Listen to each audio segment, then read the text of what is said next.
नमस्कार एंड जय हिंद मेरे प्यारे साथी साथियों, प्रधानमंत्री मोदी ने एक बहुत बड़ा स्टेटमेंट दिया है कि जो जीएसटी रिफॉर्म किया गया है परसों, वो इंडिपेंडेंट इंडिया का सबसे बड़ा रिफॉर्म है। लेकिन यहीं पर कांग्रेस इस जीएसटी रिफॉर्म को कहती है कि भाई तुम ना, ये जो है ना, ये तुम्हारा इलेक्शन स्टंट है, तुमने 8 साल डिले कर दिया इसमें। लेकिन ये दोनों ही पॉलिटिकल क्रिटिसिज्म्स के अंदर सबसे बड़ी राहत की सांस ले रहा है आज कौन? कॉमन लोग, क्योंकि उनके लिए ये बहुत बड़ी राहत है। क्योंकि जो पहले का, जिसको यही जीएसटी टैक्स को पहले गब्बर सिंह टैक्स के नाम से भी जाना जाता था, लेकिन अब जो है उसका सफर इतने ऊपर नीचे तनाव के माध्यम से आज वो इस पर पहुंच चुका है कि भाई वो गुड एंड सिंपल टैक्स के नाम से जाना जाता है। पहले जो है विरोधी पार्टियां उसे गब्बर सिंह टैक्स के नाम से भी जाना करती थी। और सवाल ये उठता है कि यार अचानक से क्यों? बहुत सारे लोग सवाल उठा रहे हैं कि आपकी सरकार 2014 से, लेकिन आज ही क्यों, अभी ही क्यों?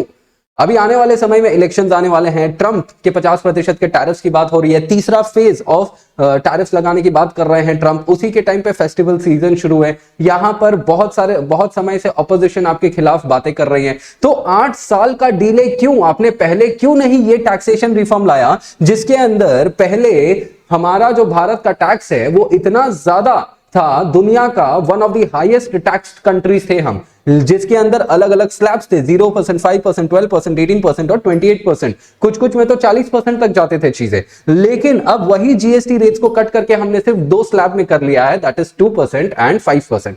सो बहुत सारे यहां पर सवाल उठ के आते हैं कि अगर सरकार ने ये डिसीजन लिया है तो इतने अचानक से क्यों लिया गया इस डिसीजन को? सबसे पहली बात वो है, क्या यहां पर विदेशी चीजों के वजह से यहां पर प्रेशर में आके सरकार ने ये डिसीजन लिया है क्या इंडिया के अंदर जो टैक्सेशन रिफॉर्म करने का? या यहां पर अब ये जो डिसीजन लिया गया है उसके जो सबसे बड़े फायदे कौन से क्षेत्र को मिलेंगे और सबसे बड़े नुकसान जो हैं वो कौन से क्षेत्र को मिलेंगे? तो यहां पर इन्हीं चीजों को आज हम पूर्ण रूप से सिंप्लीफाई करने का प्रयास करेंगे साथियों। और यहां पर ये एनालिसिस भी करेंगे कि ये जो टाइमिंग जो सरकार ने चुनी है ना, वो इतनी उम्दा क्यों है और वो इतनी बेहतर क्यों है? क्योंकि मतलब ये मास्टर स्ट्रोक है, जियो इकोनॉमिक्स का एक बहुत बड़ा मास्टर स्ट्रोक है जो भारत सरकार ने खेली है, जिसमें भारत सरकार वापस से इंटरनेशनल लेवल पे मतलब इतना प्रेशर नहीं होना चाहती है कि उसने ये चीज सोच लिया कि हम विदेशियों पे इतना निर्भर क्यों करें।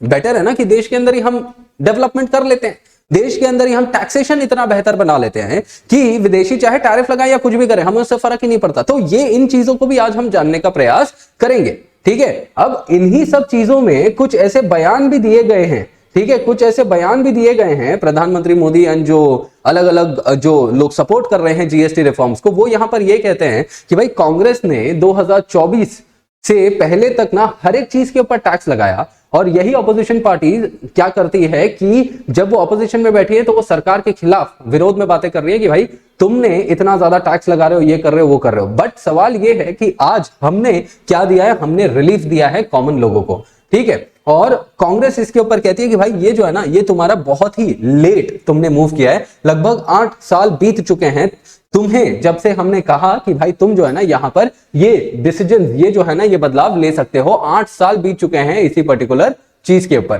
ठीक है। तो यहां पर अब सवाल ये होता है कि इन सब चीजों को अगर हम साइड में रखें, ठीक है, तो ये जो जीएसटी का रिफॉर्म लाया गया है ये कॉमन लोगों के लिए सच में कितना बड़ा इंप्रूवमेंट है, या क्या ये एक पॉलिटिकल एजेंडा है? और इसका टाइमिंग के ऊपर बात किया जाएगा। अब एग्जैक्टली चेंज क्या हुआ है? तो पहले क्या होता था ना, पहले हमारे देश के अंदर टोटल 4 स्लैब्स हुआ करते थे जीएसटी रिफॉर्म के, मतलब जीएसटी के अंदर हमें 4 प्रकार के टैक्स, 4 स्लैब्स के अंदर टैक्स भरना पड़ता था। 0% पे जो भी इसेंशियल आइटम्स होती थी, 5% पे हमें जो भी बेसिक नेसेसिटीज वाले सामान होते थे उसको 5% का, ठीक है, मतलब जो कॉमन डेली का सामग्री होता है आपका, चीनी, नमक वगैरह, इन सब चीजों के ऊपर जो चीनी और जो हाउस होल्ड कमोडिटीज है उसके ऊपर 5% का, जो नॉर्मल गुड्स है उसके ऊपर 12% का, 18% का मोस्टली कंज्यूमर गुड्स, ठीक है, जितने भी हम और आप कंज्यूम करते थे पहले, उन सब के ऊपर 18% का जीएसटी देना पड़ता था। मतलब हम खरीदे तो भी टैक्स, बेचे तो भी टैक्स, जिए तो भी टैक्स, नहीं खरीदे, नहीं जिए तो भी टैक्स, हर एक जगह पे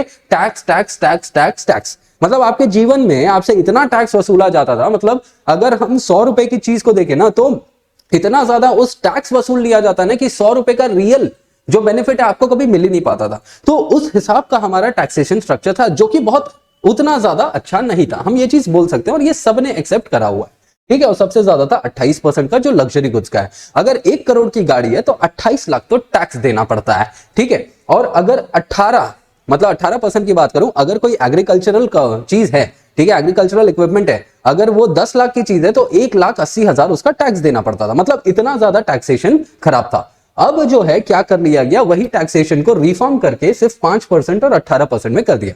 मतलब जो भी हमारे लिए बहुत ही इंपॉर्टेंट चीजें होंगी, ठीक है, जैसे अगर हम बात करें जो भी डेली यूज आइटम्स हो गया, इसेंशियल आइटम्स हो गया, वो सब चीजों को 5% में रख लिया, ठीक है, जैसे चीनी, नमक वगैरह ये सब। एंड 18% में जो थोड़ी लग्जरी चीजों में आ जाती है, गुड्स एंड सर्विसेज में आ जाती है, कपड़े वगैरह ये सब आ जाते हैं, वो सबको 18% में रखा है। और यहां पर 40% का भी एक स्लैब रखा गया है जो कि सिन प्रोडक्ट्स का होता है। सिन प्रोडक्ट्स मतलब क्या हो गया, जो तंबाकू हो गया, और अच्छा ही है इन सब चीजों के ऊपर लगाया भी जाता है ताकि लोग जो है ना वो देश की उन्नति को रोकता है, वो चीज, सॉरी, देश की उन्नति को वो सब चीज रोकता है, ठीक है, कि लोग अल्कोहल, शराब, तंबाकू, ये सब जो डीमेरिट गुड्स है ना उसको कम करना है। तो that is a very bright decision जो सरकार ने लिया है।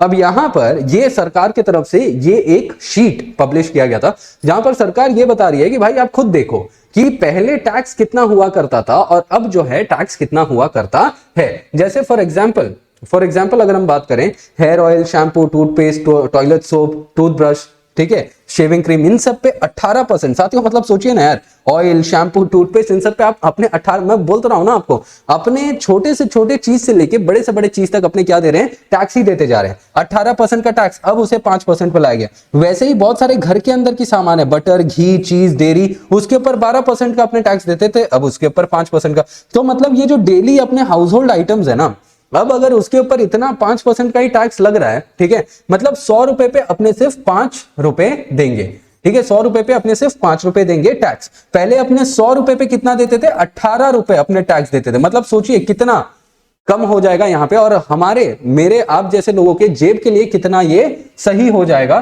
ठीक है।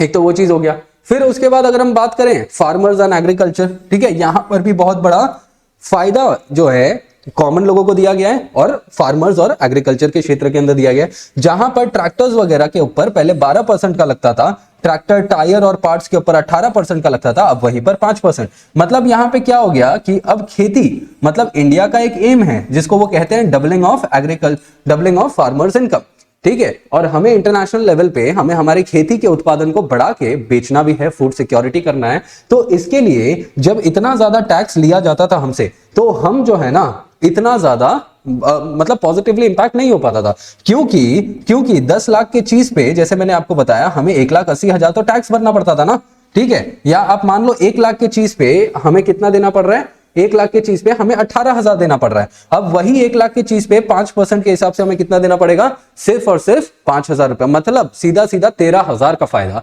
ठीक है। तो यहां पर क्या होगा कि उतना प्राइस कम हो जाएगा, ठीक है, तो अब वो 1 लाख के बदले वो सामान हो जाएगा 88,000 का। तो मतलब उतना कम देना पड़ेगा ना लोगों को अपनी जेब से, और अगर उतना कम देना पड़ेगा तो वो वही पैसे को कहां पर निवेश करेंगे, एग्रीकल्चर के अंदर, और वही एग्रीकल्चर के अंदर निवेश करने से भारत का क्या होगा, प्रोडक्टिविटी बढ़ेगा। तो यहां पर पूर्ण रूप से एग्रीकल्चर ओरिएंटेड हमने, मतलब भारत सरकार ने यहां पर ये स्टेप्स को लिया है। अब से किसी को भी अपने खेतों के अंदर ड्रिप इरिगेशन या इरिगेशन की चीजें लगानी है तो पहले उसके ऊपर 12% का लगता था, और मानिए एक नॉर्मल इरिगेशन का सिस्टम जो है ना साथियों, वो 2.5 लाख रुपए में लगता है, ठीक है, नॉर्मल, ठीक है, गांव में हमारे भी पहचान वालों के इसमें बहुत सारे जगहों पे लगा है, तो 2 से 2.5 लाख के इसमें लगता है। अब 2 से 2.5 लाख में सरकार सब्सिडी तो देती है, लेकिन आपकी भी जेब से ज्यादा पैसा जाता है। लेकिन अब क्या हो गया, उसमें 5% हो गया, तो उतना पैसा कम हो जाएगा।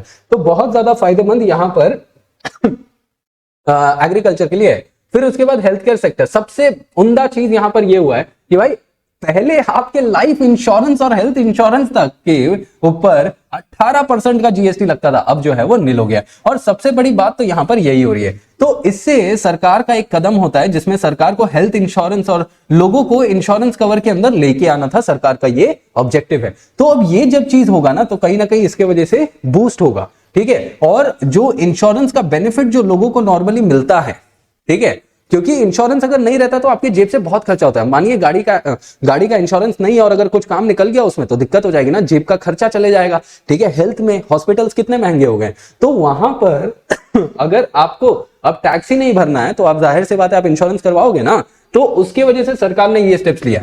अब यहां पर आप देखिए मेडिकल एंड हेल्थ सेक्टर में सब जगह पे 5% कर दिया, मतलब बहुत ही उम्दा चीज यहां पे किया है सरकार ने। एजुकेशन, जो सरकार का ऑब्जेक्टिव है एजुकेशन दिलाने का, भाई सोचो जो मैप्स, जो यूपीएससी वाले बच्चे होते हैं, अलग अलग बच्चे, अलग अलग विद्यार्थी होते हैं जो मैप्स वगैरह यूज करते हैं, वो लोग 12% देते थे भाई। 100 रुपए की चीज पे 12% दे रहे हैं, मतलब किस चीज की बात हो रही है यहाँ पे? पेंसिल वगैरह के ऊपर 12% दे रहे हैं, मतलब छोटे से बच्चे से लेके बड़े पीएचडी वाले विद्यार्थी तक यहाँ पर उनसे टैक्स वसूला जा रहा है, जबकि वो कमा भी रहे हैं। छोटे बच्चों से भी टैक्स वसूल किया जा रहा है जबकि वो कमा नहीं रहे थे, ठीक है। लेकिन अब क्या हो गया, अब उसके ऊपर नील टैक्स है, ठीक है। इरेजर, रबर तक पे टैक्स हुआ करता था 5% का, ठीक है, अब उसको नील कर दिया गया। यहीं पर आपके ऑटोमोबाइल्स के ऊपर अब सारा जो देखिए कितना हो गया, 18% का जीएसटी हो गया, ठीक है। और यहां पर इलेक्ट्रॉनिक अप्लायंसेस के ऊपर भी 18%, मतलब अब आईफोन लेना है तो 18% में आ जाएगा भाई, कोई दिक्कत नहीं है। तो ये जो चीज है ना यहां पर ये किए गए, मतलब 4 स्लैब्स से हटा के उसमें 2 स्लैब निकाल दिया गया और सीधा सीधा अब कर लिया गया कितने पे, उसको इतने पे कर लिया गया। अब यहां पर ये 56 जो जीएसटी काउंसिल का मीटिंग था, ठीक है, और इस जीएसटी काउंसिल को चेयर किसने किया है? श्रीमती निर्मला सीतारमन ने।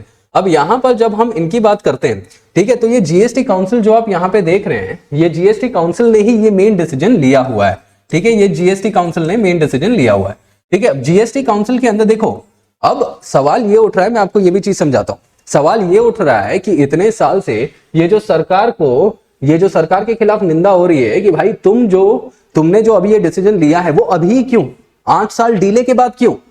क्या विदेशी लेवल पे तुम्हारे ऊपर 50% का टैरिफ लग रहा है, इसके वजह से तुमने लगाया? और कुछ ऐसे आपको मीम्स भी देखने मिल रही हैं कि इंडिया, तुम्हारे अंदर जो टैक्स के रिफॉर्म्स हुए हैं वो उसका जिम्मेदार ट्रंप है, ठीक है, मतलब डोनाल्ड ट्रंप के डिसीजंस की वजह से आज इंडिया के अंदर जीएसटी के रिफॉर्म्स हुए, ये भी मीम्स आ रहे हैं। इसके अलावा कांग्रेस पार्टी और अपोजिशन पार्टी ये चीज बोल रही है कि इतना डिले क्यों, और बहुत सारे लोगों का सवाल भी उठ रहा है कि भाई अभी क्यों? फेस्टिवल सीजन आने वाला है, 22 सितंबर से नवरात्रियां शुरू होने वाली है, तो जस्ट तब से ही आप क्यों इसको लागू कर रहे हो? तो सवाल यहां पर यही उठता है कि अभी क्यों?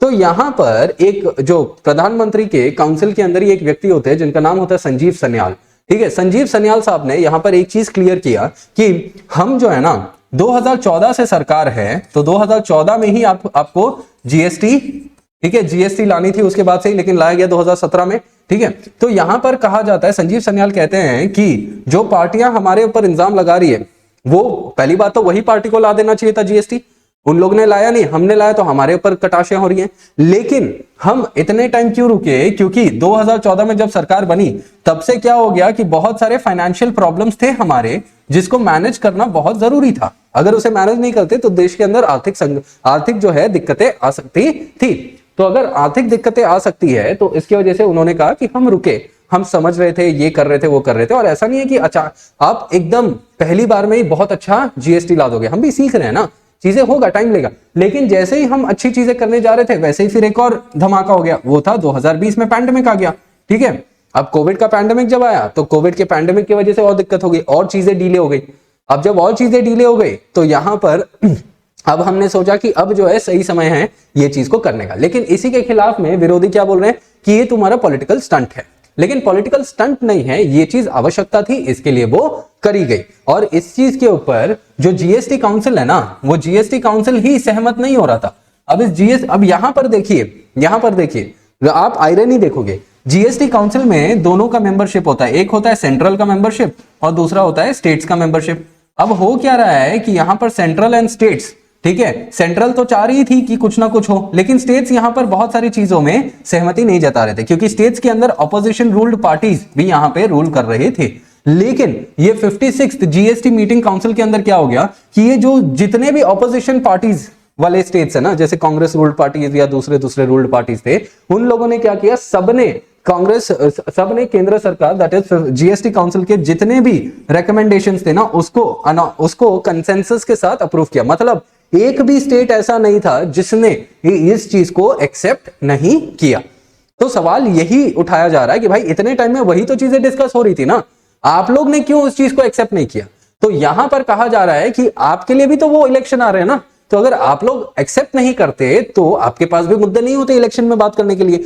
तो इसके लिए जीएसटी काउंसिल में आप लोगों ने भी एक्सेप्ट किया, क्योंकि कोई भी ऑपोजिशन नहीं आया है जीएसटी काउंसिल में ये दो टैक्सेशन स्ट्रक्चर को लेके, ठीक है। तभी तो जाके यहां पे कहा जा रहा है कि ये जो दो टैक्सेस 2 स्लैब्स में आया गया, तो उसमें 2 स्लैब्स में लाया गया तो उसमें सभी की मंजूरी रही है। अब यहां पर साथियों सबसे हमने तो यही एनालिसिस ही किया कि कैसे चीजें आगे बढ़ी जीएसटी रिफॉर्म्स के अंदर। अब सवाल ये उठता है कि सबसे ज्यादा यहां पर नुकसान में कौन है, कौन से कैटेगरी की चीजें यहां पर नुकसान में है। अब यहां पर देखिए, जैसे मैंने आपको बोला 40% का भी एक टैक्स है, ठीक है, टैक्स स्लैब है जिसके अंदर सिन गुड्स रहेंगे, मतलब डीमेरिट्स, डीमेरिट गुड्स, जिसका मतलब ये होता है कि भाई अपने को ऐसे गुड्स को कम करना है यूटिलाइजेशन में। तो वो पान मसाला, गुटखा, सिगरेट, ठीक है, टबैको, अनमैन्युफैक्चर्ड टबैको, ठीक है, इसके अंदर जो है 40% का जीएसटी लगाया जाएगा। तो मतलब भाई अब जो है ये सब चीजें कम करेंगे, वरना जेब से खर्चे जो है बहुत ज्यादा बढ़ जाएंगे, और सरकार सही दिशा में सोच रही है इसमें,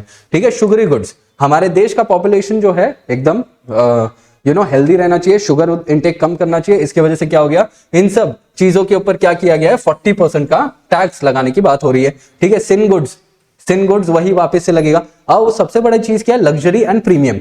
अब लग्जरी एंड प्रीमियम में आपके कपड़े भी आ जा रहे हैं, जो महंगे महंगे कपड़े अपने बोल रहे हैं ना, गुची, प्राडा, ये डिजाइनर वगैरह चीजें, उसके ऊपर भी 40% लगेगा भाई, ठीक है। और सबसे बड़ी चीज यहाँ पे जो ऑटोमोबाइल्स की अपने बात कर रहे हैं ना, तो जो एक पर्टिकुलर सीसी इन लोगों ने दिया है, उस सीसी के नीचे गाड़ी रही तो उतना टैक्स नहीं लगेगा, लेकिन अगर उस सीसी के ऊपर गाड़ी रही, जैसे फॉर्च्यूनर हो गया, ये बड़ी बड़ी एक्सयूवी 700 हो गया, ये जो बड़ी सीसी वाली गाड़ियां है ना, तो इसमें आपका टैक्सेशन तो लगेगा भाई, और उसमें ज्यादा लगेगा, ठीक है।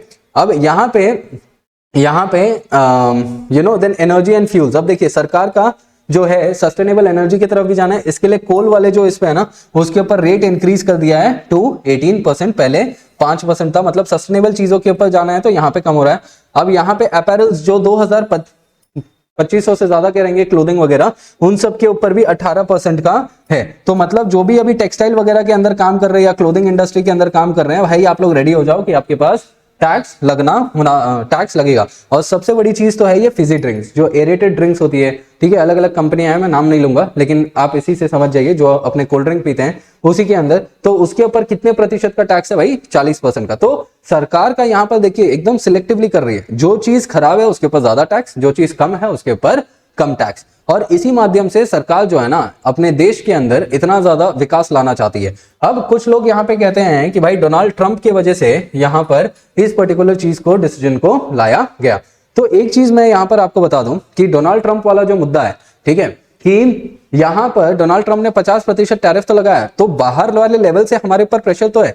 तो सरकार ने यहाँ पे क्या किया है, इस इनडायरेक्ट टैक्स जीएसटी को जीएसटी के अंदर बदलाव लाके वो कहीं ना कहीं चाहती है कि भाई हमारे जो डोमेस्टिक लोग हैं ना, हमारे देशवासी हैं, उनके ऊपर उस चीज का बर्डन ना पड़े। इसीलिए सरकार ने क्या कर लिया है, जो डोमेस्टिक लेवल पे टैक्सेशन है ना, वहां पर राहत दी, ताकि कहीं ना कहीं से तो बैलेंस हो, क्योंकि दोनों भी तरफ से अगर लोगों के ऊपर प्रेशर आएगा तो लोग उसे सहन नहीं कर पाएंगे, मोस्टली ये होता है। तो that is one of the major reasons. तो अपने बोल सकते हैं कि हाँ भाई ये बाहर वाला प्रभाव तो है, बस ये जो चीज है ना वो सही टाइम पे पड़ी। ये जो चीज था, ट्रंप का जो टैरिफ्स है, वो कहीं ना कहीं चीजों को और फास्ट करने में उसने मजबूर कर दिया, अदरवाइज शायद ये और डिले हो सकता था। तो ट्रंप वाला जो मसला है उसके ऊपर इतना ही होता है, इतना ज्यादा इनका कोई इंपैक्ट नहीं है, ठीक है, बस चीजों को और फास्ट इन्होंने कर दिया। और 8 साल का डीले भाई वो चलेगा, ठीक है, मतलब आप विश्व के सेकंड बड़े डेमोक्रेसी को चला रहे हो, ठीक है, तो ट्रायल एंड एरर चलते रहता है। सो यहां पर कोई इतना बड़ा स्टेटमेंट नहीं, but it is like India is evolving, India will evolve, India wants to get developed and India will get developed over the period of time. हम आगे बढ़ते चलेंगे, रुकने का नाम नहीं लेंगे, और जो कोई भी हमें रोकने का प्रयास करेगा उसको नीचे दबा के आगे बढ़ेंगे, ठीक है, जनरली ये मानना होता है। लेकिन भारत का वैल्यू ये है कि हम सबको साथ में लेके चलेंगे, तो ये भी चीज के ऊपर भारत ध्यान देता है। तो इसी के साथ साथियों जीएसटी के इस पर्टिकुलर सिंप्लीफाइड सेशन में इतना ही। आप सभी का धन्यवाद करूंगा। I will see you up in the next session. Thank you and जय हिंद।